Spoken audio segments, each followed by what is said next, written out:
वाहिगुरु वाहिगुरु जी जी का का खालसा खालसा वाहिगुरु जी वाहिगुरु की जी की फतेह. One फतेह second. Better? वधिया वधिया is my head being cut off No, you're all good. You're all in. चल कोई नहीं it's fine that's pretty better anyway how's everyone doing आप जी ठीक हो जी वाहिगुरु. everything going good हाँ जी महाराज कृपा. It's going good. Just chilling in very good lockdown.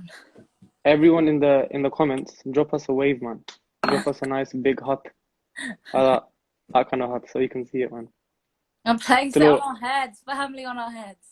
that's it महाराज की कृपा ओहो so Guru Sahib की कृपा के ਨਾਲ we've been blessed now with another week of seva oh I think someone's left just started and someone's left smashed it koi gal nahi we'll just wait for them to come back on the chat so yeah while everyone's waiting keep waving man keep waving and we have lift off smashed it give it 3-4 seconds smashed it Waheguru ji का बढ़िया खालसा वाहिगुरु जी की फतेह. I'm very Waheguru sorry. जी का Khalsa Join your Waheguru ji strong की account. Fateh I don't know who that was I thought it was a joke I just did it anyway oh that chal koi gal nahi I don't have to use it anyway chalo Maharaj Kirpa we've been blessed with another week of seva Guru Sahib Ji Kirpa de naal and this week it's experiencing Sikhi so experience of Sikhi in itself that's how dunga is that how deep is that is such a deep thing to talk about you can experience things that unheard meaning is something that you can't explain or things that you can't see that's something you can't see it's more something that you can feel हाँ जी. there's experiences you can go through when you're talking to someone and so you're having a normal conversation with them but out of nowhere you're feeling something and they're just talking to you like a normal human being there's stuff like that which you can't put words on Things so like we that tried happen quite a lot, I think, within Sikhi, where Hanji. someone's having a general conversation and your whole Mhm. world's turned around. So that's the thing. So when we were thinking about how we're going to approach experiencing Sikhi, it was like, whoa, it's like such a broad topic. But one thing that it's not just one thing in a way, but it's one of the main ways we could experience Sikhi. And we're going to touch on it broadly. I'm also going to take some questions as well. If anyone has any questions, please feel free to ask them. That's what We'll hopefully we keep an can eye answer out them. for your comments. Yeah, we'll keep an eye for comments. Be Much nice. kirpa. Hope we can answer them as well. Yeah, don't start asking like really hardcore questions like this. I'm a 9. Why aren't you speaking Punjabi? We're Bro, saying look, this is a Hanji. question. Smashing it out, man. Already the questions that's hardcore coming, man. I don't know how to answer that one. Sorry, bro. But the way we felt like we could experience the key in the best way, and that was through Seva. Because I think everyone starts experiencing some sort of Sikhi through Seva, whether it's just going to a Gatha meaning like a sermon discourse, going to the Gurdwara, listening to Kirtan, all of that is a seva. Because a seva meaning Nishkam seva meaning selfless service. Because if your life changes and someone else sees your life change, their life changes, you've done a seva to them just by changing your own life. Like it's that simple. And that is why seva is something that's universal because people who may not even be of a religious mindset, they may be doing seva as well. It's like now we have this COVID stuff going on, right? People are going to each other's houses, they're giving things to each other freely, they're looking out for each other. That is nishkam seva. Nishkam meaning without any desire. They're not doing that for anything. They're not going to send a bill afterwards saying, look, I've done all this for you. I've driven to your house. Give me the petrol money. No. And that's not even someone who's Sikh. That's not even someone who's Hindu, Muslim. That could be an atheist, right? But it's still seva. So I think we're going to try and focus on that side of things and how that's allowed us to experience the key per se. If Abji wants to start, you can do, or if you want me to start, I don't mind. In terms of me and Seva, I think my relationship with Seva is very close. I think it's a very intense one because I wasn't sort of I think with Seva, the most amazing thing for me is that there was no sort of judgment in Seva. There's no level, there's no competition. You don't have to hit like certain stages. Like for me, I struggled with like Geethan. I tried all different. I tried Dilraj, I tried Vajja, I tried Tabla. I'll try to make that my vibe. Me and Kirtan, no. We don't No, work I at couldn't all, do bro. it. No way. We don't I work, man. love Geethan so much, and I couldn't engage with it personally because I think for me, I like to pace things at my own vibe, and if I don't vibe with it, I find it hard, and I think there's a little bit of pressure with people, which is good, which is amazing, but seva anyone can do, and there's no level of seva. Everything is just as important as long as you remember that when you do seva, you're a servant, and to be a servant, you need a master.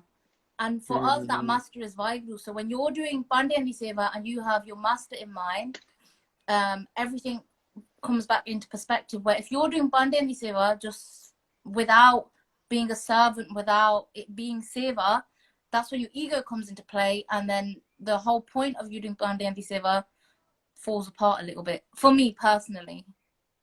So that's why, again, Seva, again, being so mahan, like you, even trying to learn Kirtan or even doing Kirtan and stuff, that's again Seva. There's so many different ways. We can't just put Seva down to you see someone in the Gurdwara, cutting Gajar, that's it, that's Seva. No, it don't work like that, man. You're giving them the knife, that's a Seva. Buying the knife, that's a Seva. Anything is a Seva if you're doing it with the right Pavana. Pavana meaning the right feeling, the right belief inside. If you're doing it with that, that's the Seva. That's the biggest tick box we have. So on a personal level, I've not really been involved too much in, I've been really involved in kind of one type of seva, and that's more like prachar or like stalls.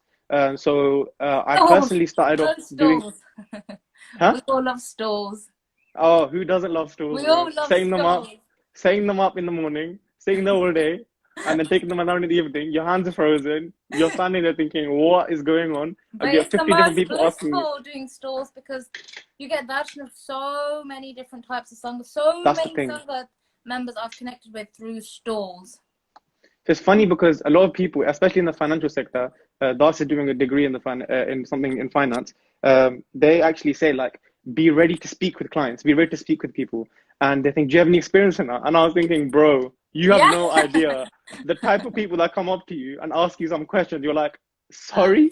Like, I don't know I'm just a guy who put on the start backwards yesterday and you expect me to answer your question today. That don't work like that. But it's amazing that the platform Maharaj gives people like me to even stand on a stall. Like you think, oh, how can I even do that? But Maharaj does it for you. You're just the face. That's it. So again, that's how basically I think a lot of us maybe started. But for personally, that's how I started off doing seva. It started off with stalls, and it was the base of Sikhi. They do something called, they had like a prachar course, not prachar course, but like a prachar tour kind of thing.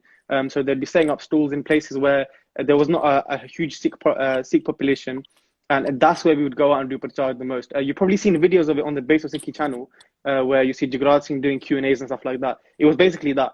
So we would just go up, set a stall up, and just talk about Sikhi. And that was like, whoa, you learn so much by standing around other people who already knew so much, but you'd also be like preparing before you'd go, because you're thinking, if someone asks me a question and I do the same thing, I'm making everyone around me look really bad. Like I think there's no point in me even being here.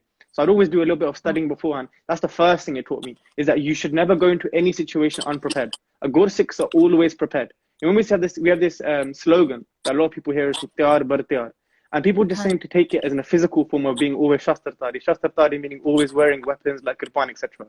Tyar bar tyar is actually much less of a physical thing than it is a mental, spiritual thing. And we actually do it a lot, but we don't actually realize. So when you go into, for instance, you go to a job interview, you go into work, you go into university, you don't ever go in there unprepared unless you want to fail or unless you've been really lazy. Because if you want to have the best results, if you want to do the best, you always go in with a mindset thinking, I'm ready for whatever hits me. So you study a whole array of topics just in case they ask you anything.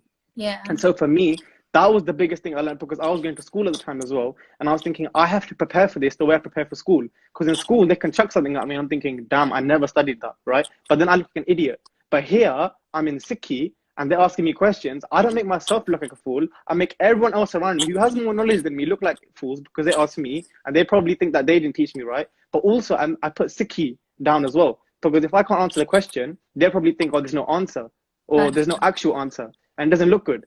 So the first thing I learned straight away is that you have got to be prepared. You've got to be prepared. You've got to take Sikhi in a way, not too seriously to the point where like you get consumed and you fall away, but to the point where you start to understand that you get to the basics, you grasp Sikhi, you get to some sort of foundation. That for me was a big thing I learned just coming in. Hansi. So then it moved on to learning more and more and more, picking up tips, etc., etc. It then moved on to being like prachar based. So then we would actually go out and start speaking rather than people coming to us. We would go out and start speak to them, and then that landed onto tours. So we would go around the country doing this. And then Guru Sahib just get up. As we kept doing that, I remember it was actually we went to somewhere in Manchester with Basic Sikhi, and we ended up meeting someone called the Jinder Kaur, who you guys know probably better as Kesri or Taj Kesri. I don't know. However, I don't know what her Instagram name is, but it's something along those lines. Something along those lines that you probably know her better as. But I saw her walking around with these leaflets with Mata Sahib Gaurji on them. At this point, my knowledge of Mata Sahib Gaurji was practically zero. I had no clue. And I was thinking, who is this person? And she had a little child as well.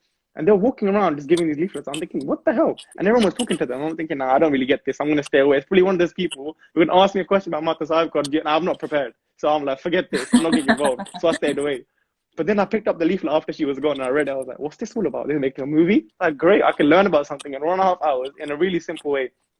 Then Guru Sahib's Kirpa started getting involved with Motherhood Seva. But Motherhood Seva started to become a little bit different because Basics was more focused on the prachar side of things. It always has been.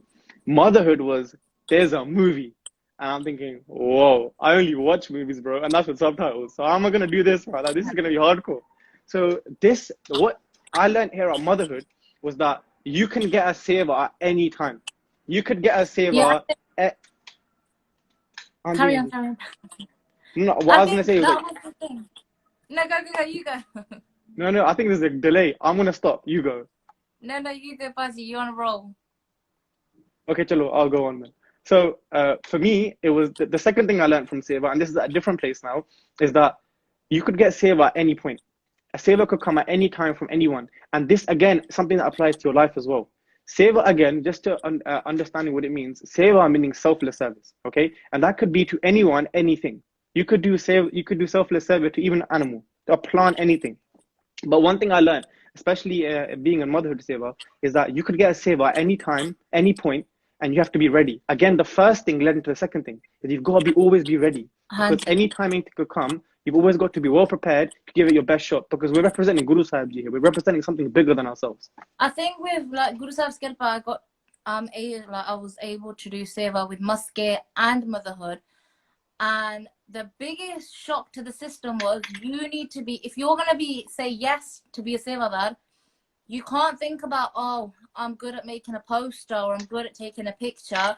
You have to be good at everything. You're good at everything. But also Maharaj that he'll make you do that task. Yeah. But anything can be thrown at you. And Guru Sahib's Kirpa, like it will get done. But you have to keep the himmat as well to fulfill it. But you can't, I feel like you can't go into seva with a narrow mind thinking that, oh, my skill set is in whatever, say photography, and all I'm going to do is be a photographer. It's important to go with an open mind, knowing that Maharaj can put you into any pot that they want to, any pot of seva, and you will be able to do that task if you push yourself enough to do it.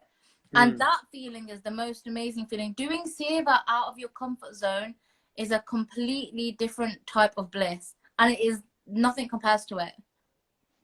Oh, I agree. 100%, 100%. So again, like you were saying, Basics taught us like an unbelievable amount in terms of how to be ready for seva, in like the manner, the structure, like the mannerisms to be in seva. That's something that you just think, oh, I'm holding conversation with someone, but no, it's different. You're not holding conversation with someone. You're trying to connect someone to God and also do it yourself. So there's ways to do that. You can't just randomly start talking about God like that. And that is something that Basics taught very well. Motherhood then taught, okay, now that you've learned the mannerisms to do it, now you've got to apply it to any situation at any time. Are you ready for that? Are you khade pair tayar bar tayar to do that? So going on from the first seva to the second seva, it was like, whoa, now you're building like a portfolio. You're becoming not Guru Sahib Ji Kirpa, you're coming like a type of sevadar that Guru Sahib Ji wants you to be. Also adopting qualities of a Guru Sikh at the same time. Then, as motherhood was going on, then Guru Sahib Ji Kirpa, we met the Thursday Simran Sangat. And so we've got 3 stages here. We've got 3 different types of skills, right? We've moved on from learning about seva, what kind of sevadar to be, then moving on into applying that to real life scenarios, applying that to any time scenarios. And then at Thursday, it was take all of that and now try and teach others. And that's what everyone at Thursday tries to do. Because at Thursday Simran, if people don't know, there's a good Sikh called Harjeet Singh Ji in Heston, and he tries to run a Thursday Simran program in the evenings, whereby it's mainly kids based. So kids come, they do kirtan, and everyone gets involved in the seva themselves. It's all done by the sangat, for the sangat, completely themselves. It's not one person slaving away. Everyone is jumping at random times and just doing the best they can. And it's quite an informal way, so people can come in and connect, whether you're mona, meaning if you cut hair, if you're amritari, if you're not amritari, anything. It's very simple to come in and take some sort of laha meaning experience, or some sort of spiritual feeling that you can take away, no matter what your stage is. So when Da started to go there, that was like, whoa, this is all by us. If we don't do this, this doesn't happen. So for instance, with motherhood, with basics, for me personally, maybe I wasn't so involved at the beginning, but it was kind of already done. I would just go and I would be learning. But with Thursday, it was like, no, hold on. If you don't put those mats down, if you don't set those cameras up, if you don't set those mics up, no one's doing kirtan. I'm thinking, I walked in here 10 minutes ago. Like, what's going on? I don't even know what's going on. What's a mic? Where's the plug for this? Like, I'm running around the house frantically. People having showers, people are making roti. I'm thinking, bro, please someone help me, because no one's going to be doing kirtan in 10 minutes time.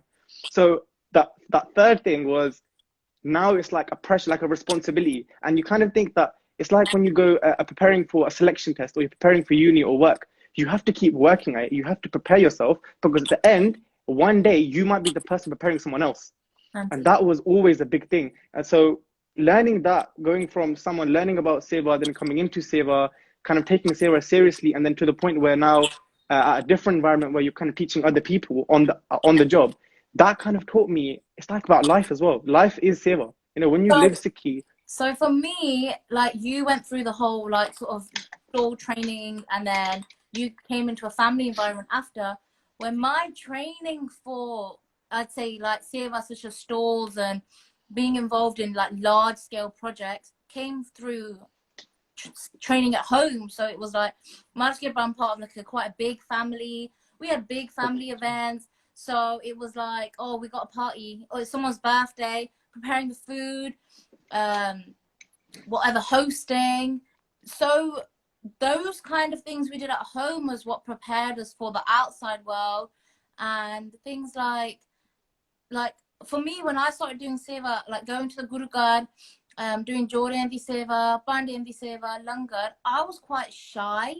I found it really difficult to get myself to a Gurugad and like do Jode Andi Seva or like Jar Sahib.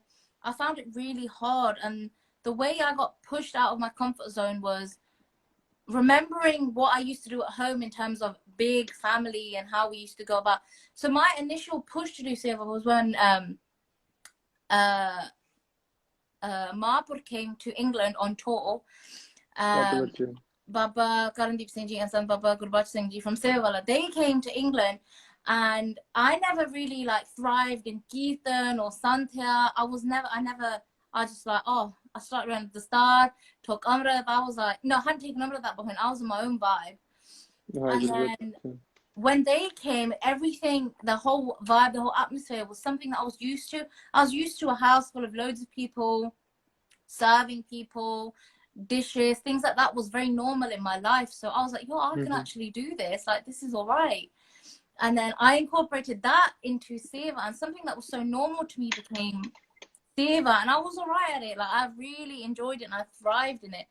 And doing what I could do at home, something so normal like washing the bande or making a dal sabji, helping someone make the dal sabji, doing pere, became such a huge seva in the Can't relate. Sorry? Can't relate. No, you can. I know you can. It became such a huge seva within the Sangat of Mahapurush. And then from there, I was able to thrive, because I was like I said, for me, I struggled with like Kirtan and Santya a little bit. So seva gave me a platform where I could be good. It was something that I was good at, and I enjoyed it.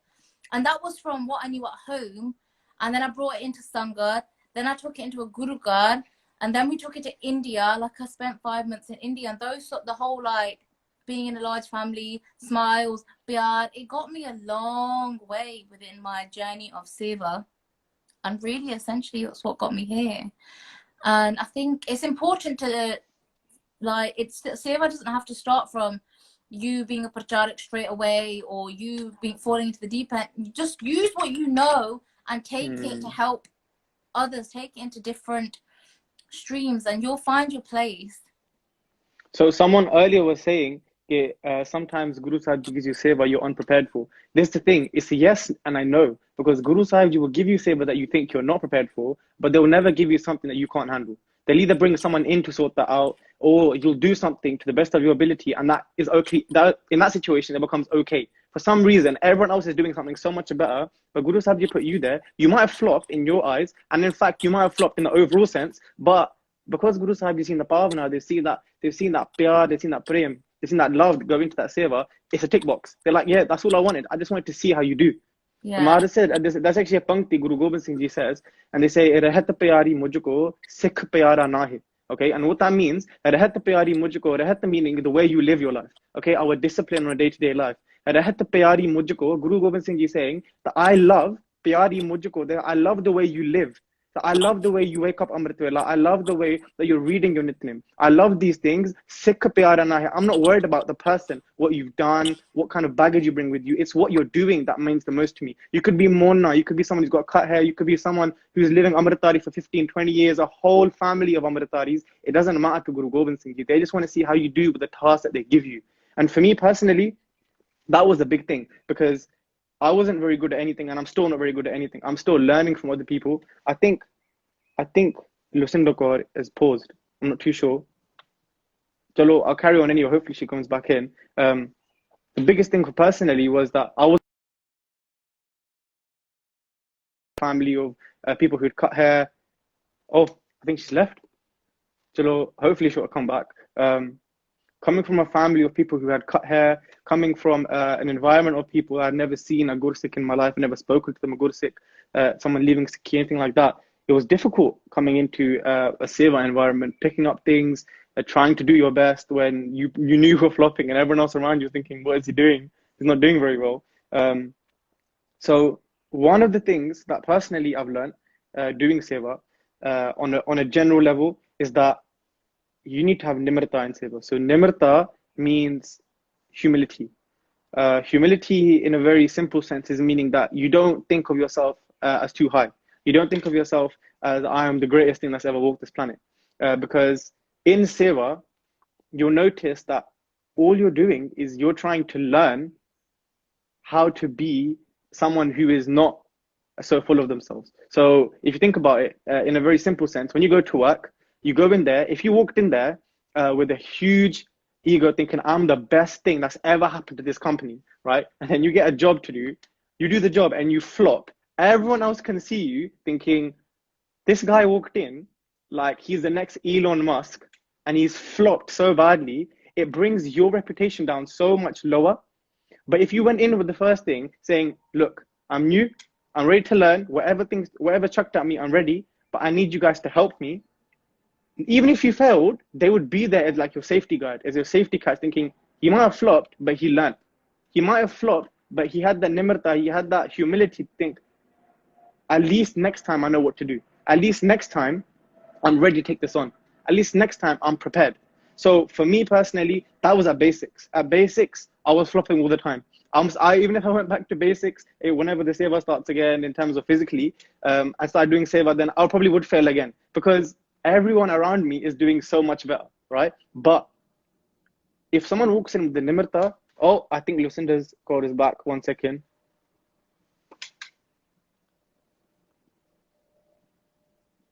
I hope this works. Otherwise, you're gonna have to listen to me, and that's not a good thing. Well, is everything okay? My phone overheated. Is that even a thing, bro? Who does that? What phone have you got? Like a CCTV camera or something? But it's okay. I think we're okay now. Chalo, I actually thought someone said it in the comment thing. I thought it was a joke. I didn't know people's phones still overheated in 2020, bro. Or where's your phone, on a radiator or something? No, it's not on a radiator. Chalo, anyway, let's get that sorted out ASAP, bro. Chalo, so I was basically just talking about, in a broader sense, going through all sevas, things that in general are found. And that is that in no matter what seva Das has been in, Nimrata is the biggest thing.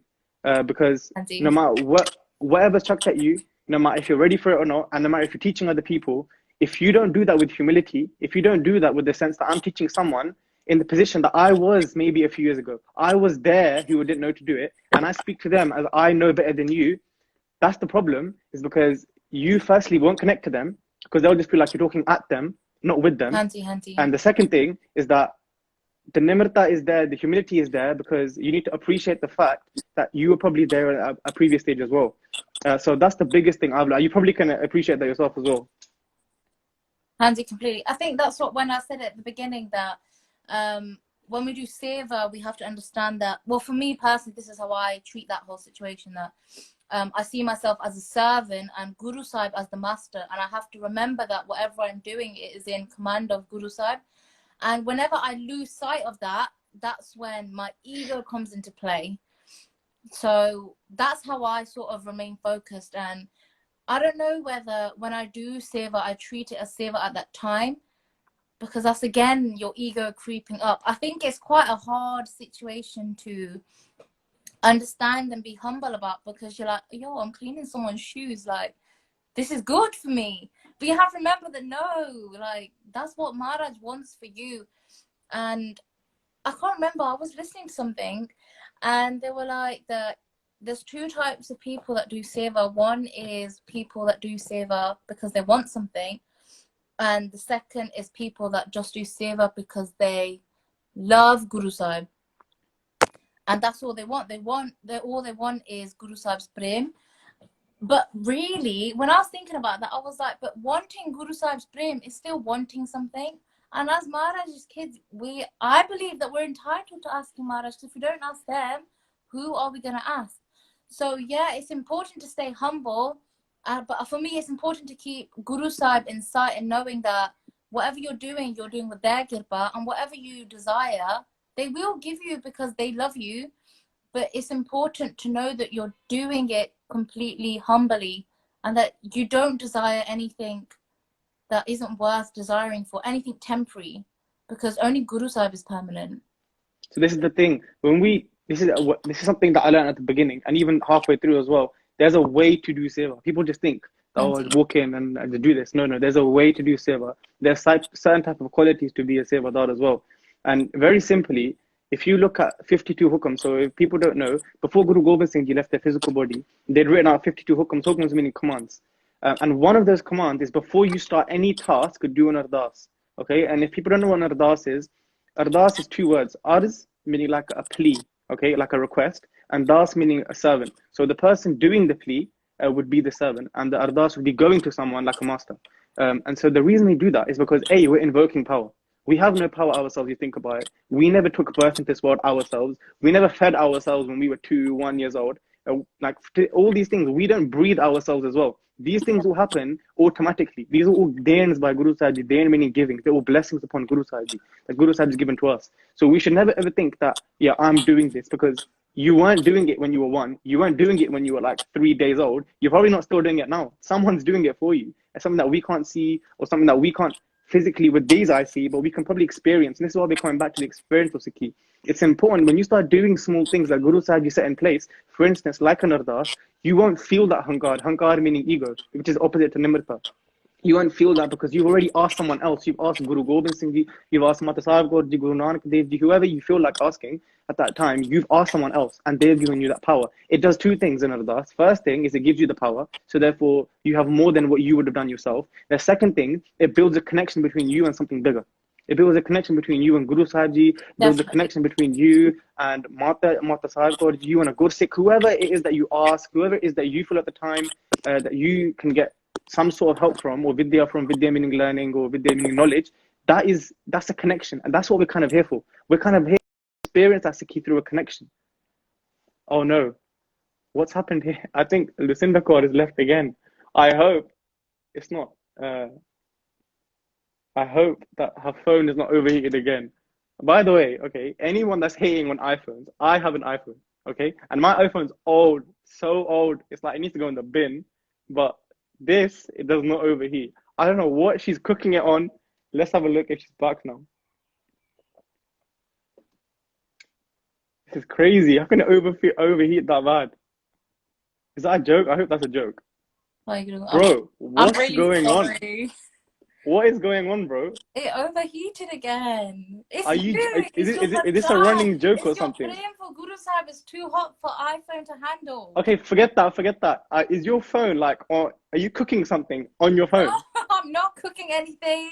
You I'm got not like a in the heater house. with your I'm phone in it or nowhere near something. a radiator. What's going on, bro? This is crazy. I have an iPhone as well. You're making us look bad, bro. So look, Winnie, it's not like we're getting commission from you anyway. Well, we definitely won't if you keep doing this. How do you know? I've got bills to pay. My phone's on charge, bro. So anyway, Well, I'm back to what not. we were talking about. Anyway, back to what we were talking about. So hopefully this works. Yeah, ice pack. 13 third in JS, I believe. Ice pack. Have you got anything cold, like a bucket of ice or something to lean it against? No. Oh, it should be okay, Mashki, but it should be okay. Okay, chalo. Let's just hopefully everything goes fine. Start doing ardas. There we go. Look, we're putting Sikkim to practice. Doing ardas, that doesn't go wrong. Anyway, so we move on to the next thing. So I lost my train of thought now. So ardas, yeah. So when we go into Hankar while doing seva, the one way to eliminate that very quickly, and this is like a tip, not just a tip from Das, but like a tip that's in Seva Maryada anyway. Maryada meaning a way of doing things. Is Guru Gobind Singh has already put this out there. You start to do Seva with an Ardas first. In fact, it's any cardage. They say any cardage, carding meaning any event, affair, etc. Always do an Ardas first because you're invoking power, first and foremost. And the second thing is that you won't feel like you've done it yourself, which builds a connection with the person you ask from, and you'll keep asking them in the future, and bang, you start building that experience of Sikhi, which is Guru Sahib Kirpa comes from Seva for us anyway. So that's the first thing that we would say in a broad sense that I've learned, is that Nimrata in Seva, that humility in Seva. And the second thing is actually something that RG is speaking about. There's two types of people who were doing Seva. So there's one Sakhi that Das read ages ago. I read this a long, long time ago. And this is when I was coming into Sikhi. So if people don't know, one of the parts of Sikhi that I used to get a lot of connection from, you could say, was I would read Jeevanis. I would read like the life stories of people, of like really elated Gursikhs, people who had walked Sikhi, people who had lived Sikhi through and through.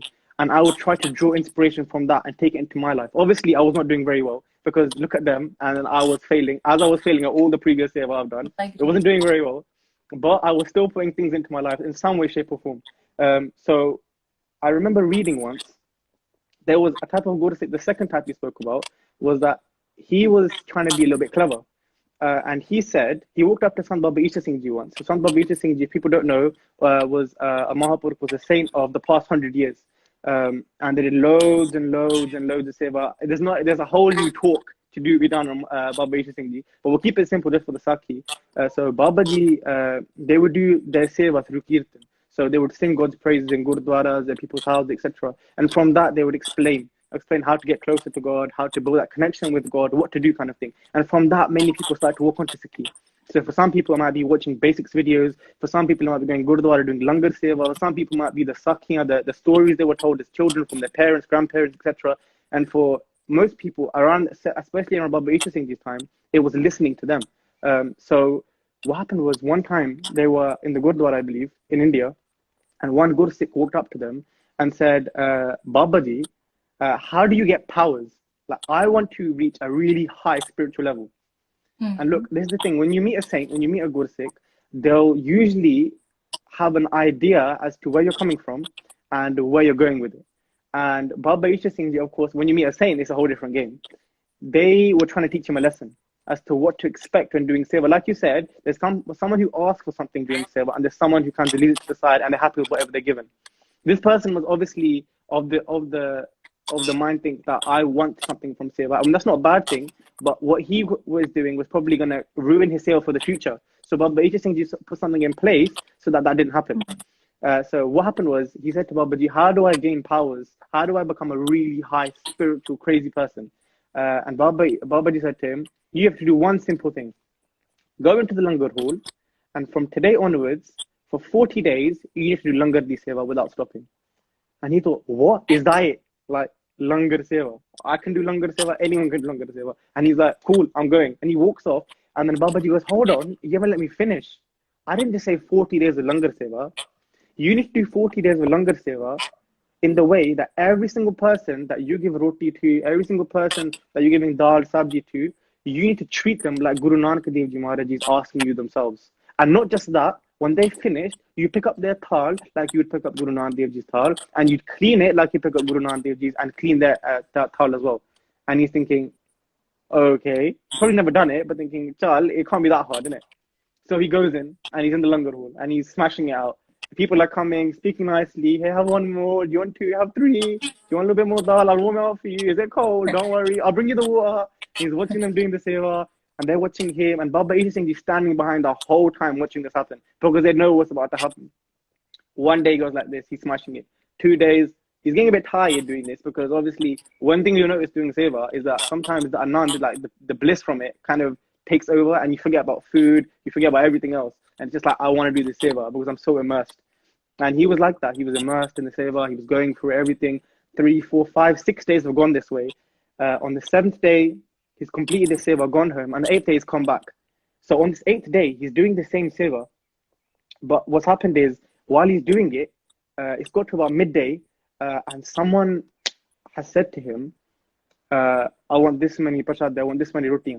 And he gives them that many roti. And they go and sit down, they're eating. And Baba Isha Singh is standing behind. But a little bit closer this time, they're watching a little bit more.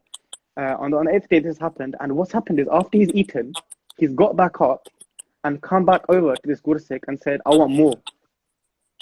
And during the time that he's doing this seva, over the 7 days, he's had thoughts in his mind about why people are doing certain things. So he'll look at someone and think, oh, this person eats too much already, they shouldn't be eating this food. But he'll do it anyway.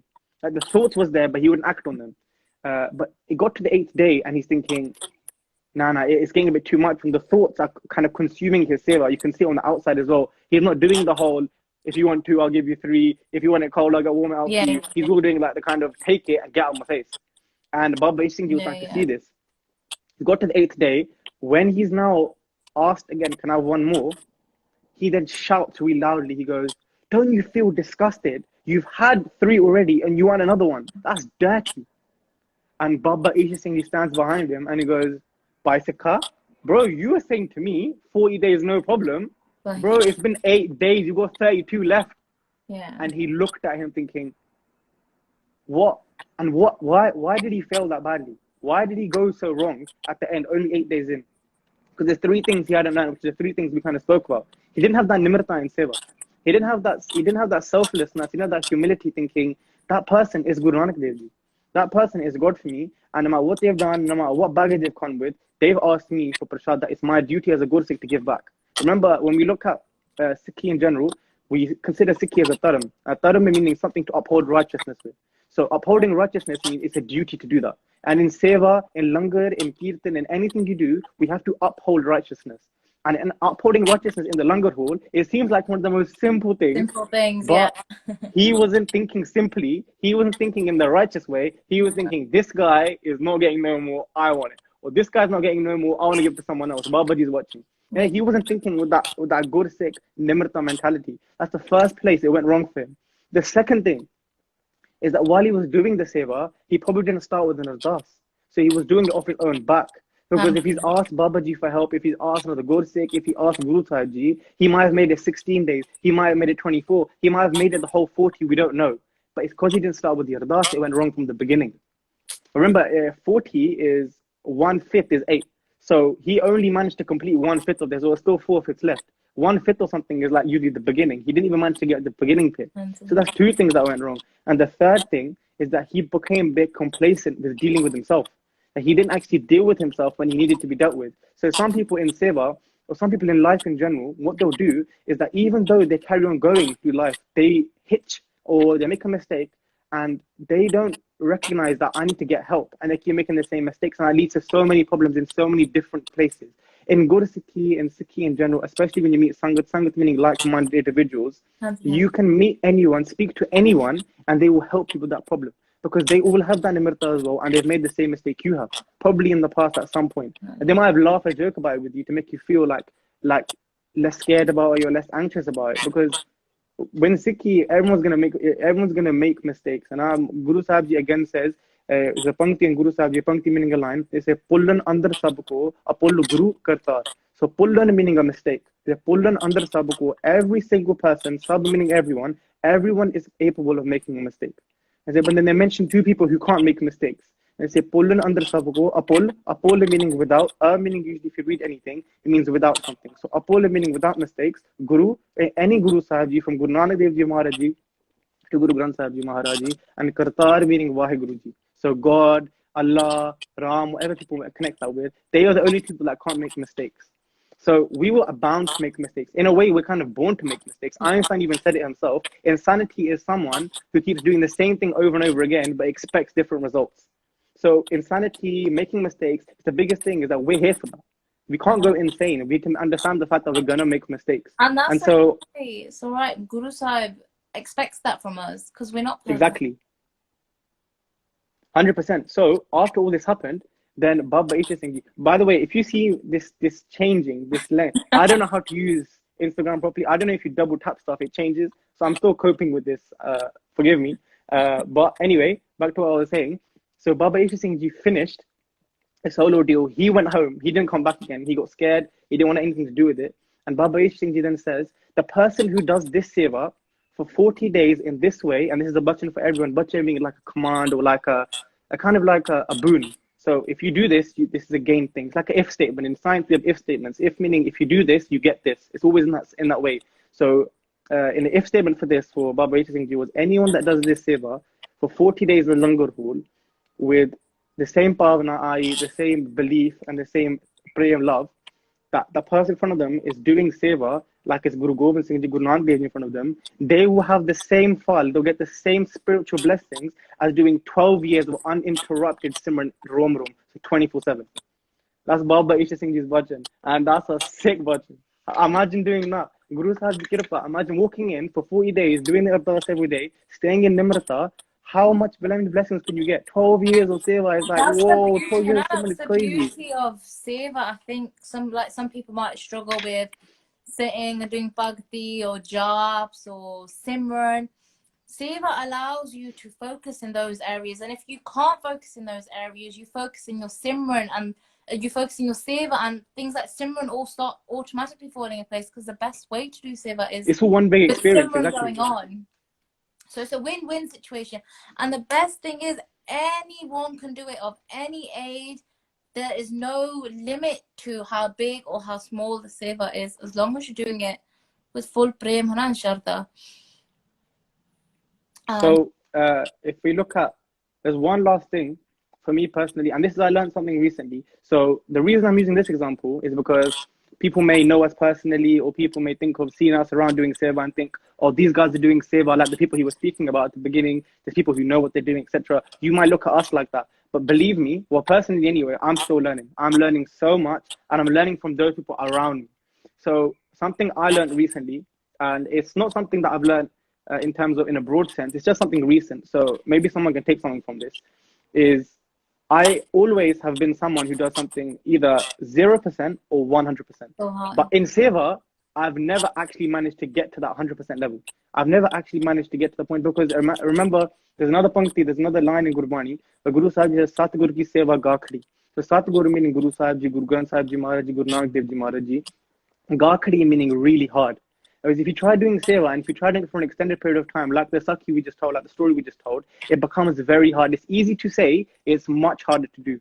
And so when I went into this mindset, like, I'm going to bang this out 100%, I'm eating nothing, I'm doing nothing, I'm answering my phone, I don't care about nothing else apart from this seva, I learned quickly, bro, calm your nimrata and get into nimrata and calm down, because this is not as easy as it looks, bro. This is not your science, this is not your maths, this is not some DOS at school or football game. This is seva, this is connecting yourself to God, and that's not easy to do.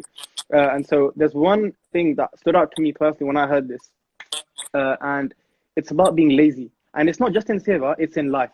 We'll notice, to be a good child, to be someone good at work, to thrive in any environment, laziness is something which is looked down upon everywhere. So for instance, I have family members who are in director positions, they're managers. And they say the work the person is doing is great, but they take so long to do it, their ethic is so poor, I've had to sack them. Like this is like a 50, 60,000 pound position you're getting a year, and just behind your attitude, you've been sacked. Like that would be gutted. You would never want to be in that position. And so there was one thing that I heard a few weeks ago, which changed the way I looked at seva. And again, like I said, the reason I'm using this is because we're learning all the time. So there's something I learned recently. And it's someone called Sant Baba Mani Singh Ji. I don't know if anyone knows about Baba Mani Singh Ji, but there is, they were one of the first UK Mahapurukhs, if not the first UK born Mahapurukh, so a saint that was born in the UK. And they then went to India, and they went to India to start doing prachar and start to join people to Guru Sahib Ji, which is what the main aim of a saint is, to join people to Guru Sahib Ji, from what background you're from. And by the way, guys, feel free to ask any questions. We've got 15 minutes left. So if anyone wants to ask any questions, get in there, start hammering away, man. We're going to be ready for this. 100%. So, We're ready. So Baba Mani Singh Ji, to keep it very short, because this story actually is quite long, but I'm going to tell you the bit where it shocked me the most. Like, I was like, whoa, this is crazy. Babaji they were doing bhakti, so they were repeating God's name, and they were in a state where they were just immersed. And what happened was they hadn't eaten for 3 or 4 days. In this way, their love for Naam, their love for the name of God had become so much that they had not even worried about anything else. They weren't worried about food or their health or anything like that. And you'll notice this in seva as well. When you start to do seva, you'll find something that is your calling, and you just want to go all out, smash it out. And you won't care about food. You won't care about what percentage your battery's on. You won't even care if you walk to the Gurdwara and you can't get home. You're like, bro, I'm staying at Guru Sahib, you'll fly me home. Innit?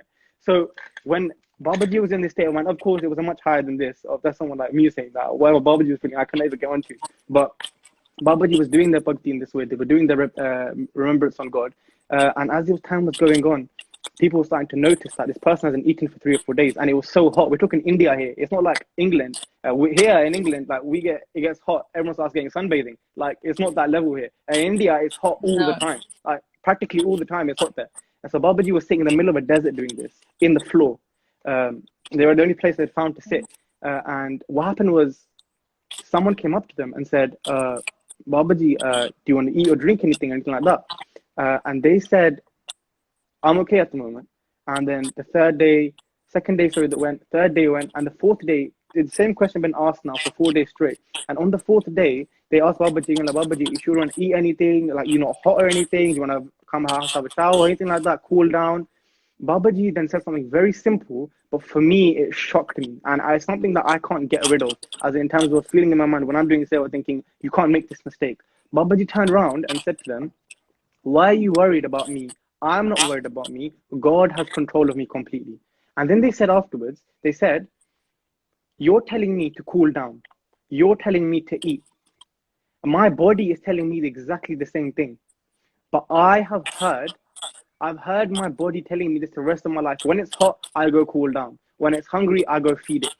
But when have I ever heard from my body, go and repeat God's name? Go and do seva. I've heard my body say everything to me. From this day onwards, I tell my body what to do. And when I heard that, it was like, drop mic, I'm leaving the room to cry in a corner somewhere. Because how do you do that? How do you get to that level? And it was next level, because ever since that day, being lazy in any situation whatsoever, and this is the thing with Sikhi, you can put Sikhi into any situation, anywhere. I could not, Guru Sahib Ji Kirpa, I try not to be lazy with anything I do now. Whether that's Amrit Vela, whether that's look, all these things, I'm not saying I'm perfect at them. I'm just saying now it's like, ever since hearing that, it's like there's more of a boost. Like whether it's school, uni work, whether it's housework, whatever it is, I'm thinking I can't be lazy now. It's true. Our body tells us to do so many things, and we do them. But when has our body ever told us to go do something good for someone? Never. It's like feed me, clothe me, bathe me, me. And when it's like that person, and we're living in a world where everyone's ill, everyone's sick, loads of people are dying, etc. When have we ever thought? Like even some people are now just thinking, well, someone's dying, so what? Like, there's some people who literally go through life like that. So why should we feed this body in that way? Obviously, feeding a body and clothing it, I'm not saying don't do that. I'm just saying, well, let's take one bit of their life and apply it into ours. Is like, when are we going to start to tell our body, maybe it's good to repeat God's name. Maybe it's good to start moving towards something bigger than yourself, whether it's doing someone else's seva, whether that's helping someone else reach God, that kind of stuff. I think Lucinda God's phone, people don't know what hat trick is. It's when you get 3 things. So you score 3 times in football, you get hat trick. And she is something we call a hat trick hero. So she's done it so well, she's actually a hero of this. She's a hat trick hero. So we're going to wait for her to come back. But as far as on a personal level, when I heard that, it changed my life. It changed my life, and I only heard that a few months ago. So personally, it's something I learned, that being lazy in any situation, it makes you look bad. It makes the people who taught you look bad, and it makes anything you stand for look bad as well. And or on a level of Gursikhs that Das has been blessed to be around, I can't make anyone look bad because they're all so amazing. And you'll notice as well in your Sangat settings, in your Gurdwara settings, you'll notice people who taught you, you kind of have a duty, especially in Seva, you have a duty to uphold that, to uphold the respect that they've given you to teach you. You should have that respect to carry out the teachings that they've been giving to you because they spent that time. They're giving you that love to learn. So for personally, just if you go over a few things, that nimitta in seva is so important. Being humble in seva, realizing that someone else is giving it to you, or even if you start doing it yourself, that you were somewhere else many years ago, many days ago, many weeks ago. It wasn't you doing this from the beginning. You know, we weren't born doing seva for the most part. Here we go. Let's see what happens now. Let's see what the excuse is. It's the same one. Everyone, let's set up a GoFundMe page to buy her a new phone.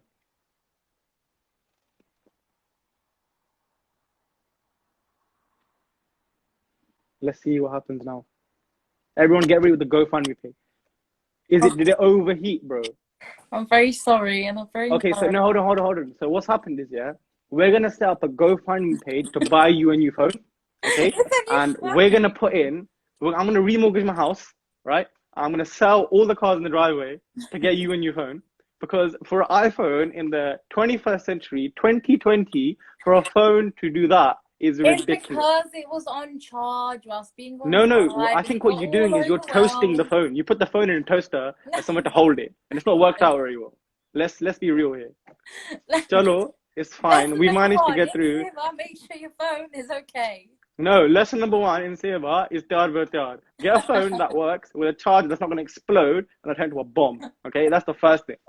So whatever's happened here is illegal. Anyway, so Guru Sahib's Kripa, we've managed to get through as much as I think we can. Is there any questions? Yeah, so I think there was a question a long time back. Oh, is doing seva and part just as good as each other? And is there any better seva to do?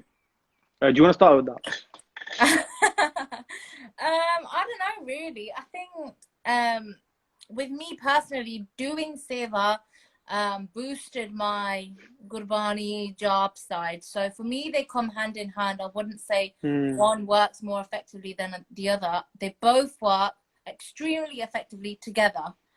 So I wouldn't lose sight of one because I enjoy one better, or I'm better at another one. I still keep the other one in the same vision.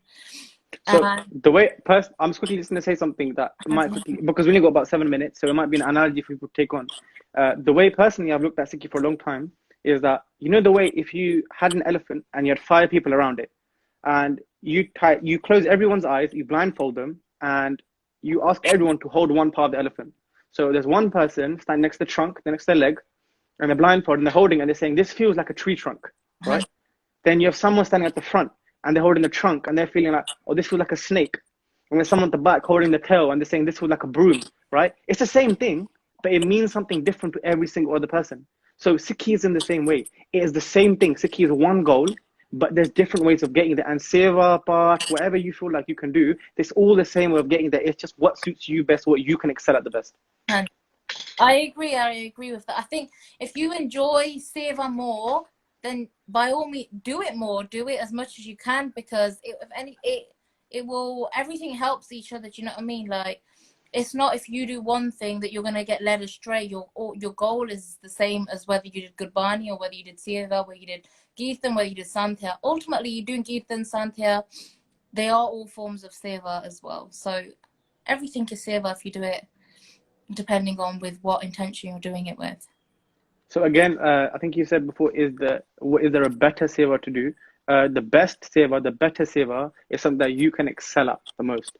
So something that you can just go out and you can try your level best at. Of course, doing ardas and stuff that will aid it, but something that you feel naturally without anything, just looking at your personal life, thinking what are you best at, you know? And some people are better at reading, as in instead of Santha meaning where you learn the correct pronunciations of Gurbani and how to read and the Artha, i.e. the meanings. And so some people are better at that. Some people are better at doing prachar meaning get out there and speaking to people. Some people are better doing kirtan, so they got a good voice, so they can sing. Everything's got a different speciality. So whatever you feel like that's the best saver, whatever you can get involved in. But on that note, I would also say that just because you feel like you're good at something, don't restrict yourself from doing anything else, because doing 100%, seva out of your comfort zone and developing new skills and learning new things about yourself and other people through seva is a different kind of bliss. And I wouldn't, in seva, yes, it's amazing to stick to your comfort zone initially, but once you're comfortable, don't stay comfortable, because the anand and the kirpa you're getting coming out of your comfort zone is next to none. It's like a job, innit? You never want to stay in the same job for ages, so you want to stay in the same place in Sikhi forever. You can move up. There's so many levels of bliss to experience. So personally, actually, on this general note, I've heard from people saying one of the best sevas to do, and it's from like saints, etc. told us, as in myself, that doing Jodi and the seva, there's everything in there. So doing seva of cleaning the shoes of the sadhang, when you see the shoe room, it's cleaning those, whether it's with a towel, whether it's the brush, whatever. And that I've heard is got any age. Nothing can stop someone doing that. Nothing. 100%. And so one last question, I think we're going to hit the timer then, is can you go over the last 3 things needed for seva? So from what we've discussed, what we've kind of spoken, bounced off each other from, the first thing we discussed is you need to have that humility in seva. So nimrata is what it's called. You need to have that humility in seva, that when you speak to someone, you don't speak down on them. Okay? And these 3 things, by the way, are something that you can take into your own life as well. So the first thing is any element of your life. That's it. So work, school, whatever, a relationship, a brother, sister, anything, you should always take these things into account. Is that first thing is never speak down to anyone, because you might have been where that person was weeks, months, years ago. So be humble in seva. The second thing is always do ardas. Always do ardas before you start a seva, before you undertake anything. As per Guru Sahib's hukams, as per Guru Sahib's commands. Keep Guru 52 commands such them up, So always make Guru Sahib Ji go first. Like we spoke about ardas, right? It's a beinti, it's a plea from a slave. And we're all slaves, we're workers for Guru Gobind Singh Ji, Guru Granth Sahib Ji Maharaj Ji. And the last thing is laziness. And that's in life, because nowadays we get so lazy, especially in this lockdown, everyone just sitting at home, chilling, doing nothing. But even now is the best time to build up that non-laziness, because if you can build up in a time where you've got nothing to do, you can do that in a time where there's so much to do. So remember those 3 things if you can. So that laziness side of things, let's not be lazy. Guru Sikh's never been lazy in the past. Let's not do anything off our own back. Let's always do ardas, and let's always have that nimrata. Let's always be humble.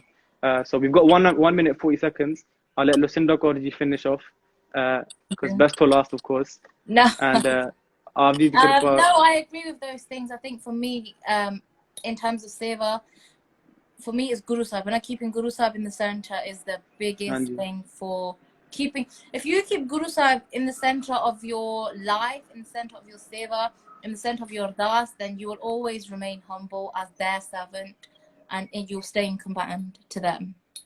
So for me, that is the biggest thing. Maharaj Kirpa, Tanwad for everyone. Tanwad means thank you to everybody that's asked questions. Smashing that like button. The funny thing is, I don't know how to use the like button, so I don't know how you're pressing it, but it looks sick when it comes up with these different colors. So it looks best sickness. Thank you for everyone who's tuned in.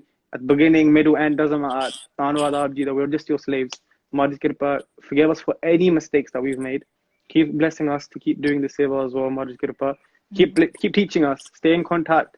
Keep watching these lives, not just these ones, but anything else that you can connect to, whether it's basics, DG, and anything like that. Keep watching, keep connected to Guru Sahib Ji, and keep your abhyas, keep your simran, keep your meditation on God, and keep that dirta. Dirta means that steadfastness in Sikhi going. But when it comes out afterwards, there's going to be loads of seva, and loads of part to do, and you'll be right at the front. Maharaj Kirpa, forgive us for any mistakes. Bless us to keep doing seva like this in the future as well. Maharaj Kirpa Ji, we're going to go now because there's 10 seconds left. Waheguru Ji Ka Khalsa, Waheguru Ji Ki Fateh.